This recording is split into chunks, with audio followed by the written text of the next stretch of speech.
Okay, another question an interviewer might ask us is how can we verify whether RIP is working smoothly or not on a Cisco router? So, how can we verify that whether RIP has been configured properly or not at all? So, the answer is that we can use various commands. The best command to use in Cisco routers is show IP route. So, when we run this kind of command show IP route, then it shows us that how many RIP destinations do we have here. In this, it is showing us RIP version 2. How do I know that it's RIP version 2? Because it is showing me /24, which is variable length, so CIDR. So it means it is RIP version 2.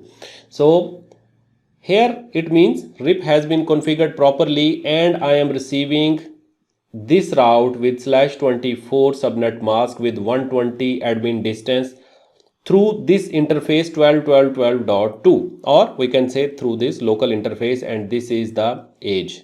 This is how long I have been receiving. So through this command, and then there are some many commands as well, depends on the model of the router, depending on the version of the iOS, but simply show IP route, or we can also run show IP protocols. This can also give us so much other information as well, and some other commands as well for the show commands, right? Okay, another question interviewer might be asking us that what is split horizon in RIP? Very important topic, split horizon and route poisoning. Two different concepts. Split horizon means that if something is learned, for example, if I am A and you are B, if I tell you something, I say, okay, I have this route. So you should not be telling me, or I should not be accepting the same information back from you, because I expect you will tell me something else. Which routes do you have with you? Let me explain here, I think. So let's say we have a router in here, router number 1, and we have another router number 2 in here. Router 1 has they are connected together. So router 1 and router 2, they have some subnets connected with them. This router 1 has 10.0.0/24 subnet, and this router, this network is, let's say, 192.168.0.0/24, this subnet connected with it, right?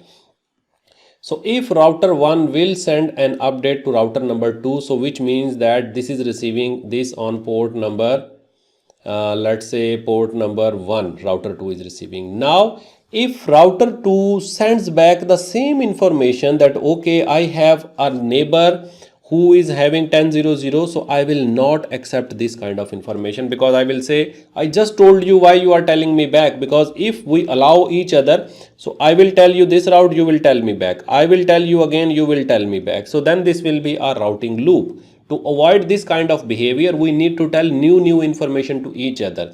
Router 2 can tell to router 1 that I have a neighbor which has a subnet 172.16.0.0, right? So this information I will say, okay, welcome, yes, I want this kind of information as router number 1, this blue information, please send me, I am okay. But please do not send me that I have a neighbor which has 10.0.0, because that neighbor is me, myself. So this concept is called as split horizon. I think it's clear to you that it is a feature which helps us to avoid problems arising from routing loops, and it is a feature that prevents a route learned on one interface from being advertised back out on that same interface. The problem is same interface, right? I hope this one is clear. Okay, another question is that how many timers or intervals are there in RIP routing protocol? Please explain all of them briefly. The answer is there are four types of intervals in RIP routing protocol, and those are update interval, means route update interval, there is router or route invalid timer, there is hold down timer, there is route flush timer. So route update interval means this is the interval between periodic routing updates in which the router sends a complete copy of the whole routing table to each other. A will send to B, B will say, okay, I have this neighbor, I have this networks. A will say, okay, I have this network, let's exchange the information. So both routers will fill their own routing tables with all this information. So every 30 seconds, even first time, but again after 30 seconds they will keep on receiving because they expect might be something has changed already between them.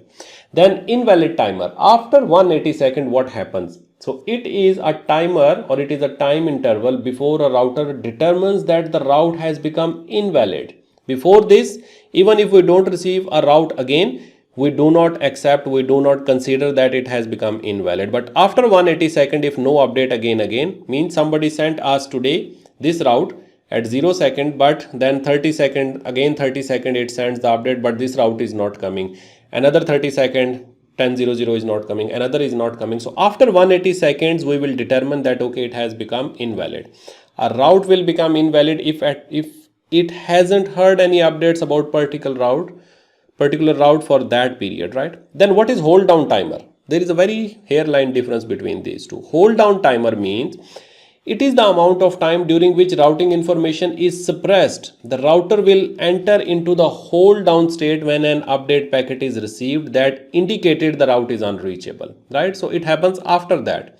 This continues until an update packet is received with a better metric, or until the hold down timer expires.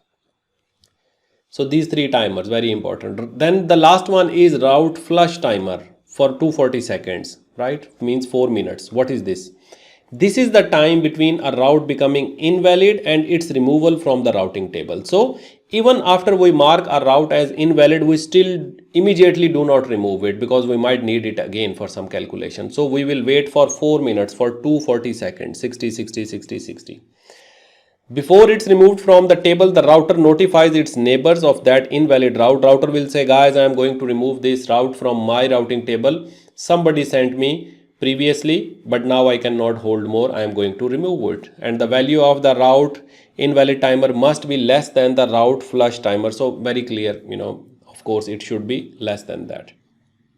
So these are 4 timers, very important. If you understand these timers, these concepts are actually repeated. RIP is an old routing protocol, of course, but RIP is the basics of all other routing protocols as well.